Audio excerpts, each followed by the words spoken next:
अनिल तटकरेंच्या बाबतीत बोलला असाल. अनिल तटकरे साहेब आणि सुनील तटकरे साहेब यांच्यातला वाद हा नवीन नाही, हा पूर्वीपासून आहे.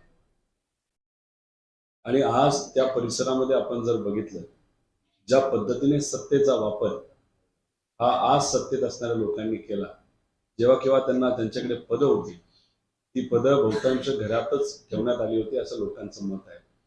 अशा परिस्थितीमध्ये सुरुवातीला अनिल जे तटकरे साहेब आहेत, त्यांच्याकडे खरं तर ते आमच्या संपर्कात होते. आम्ही त्यांच्या संपर्कात असलो तरी कुठेही आपल्याला कुटुंबाकडे जायचं नाही असा एक कुठेतरी निर्णय तिथे घेतला होता. पण तिथं जर परिस्थिती बघितली तर अनिल तटकरे साहेब हे आता आपल्या संपर्कात आहेतच, पण पद अजून कुठलं दिलेलं गेलं नाही.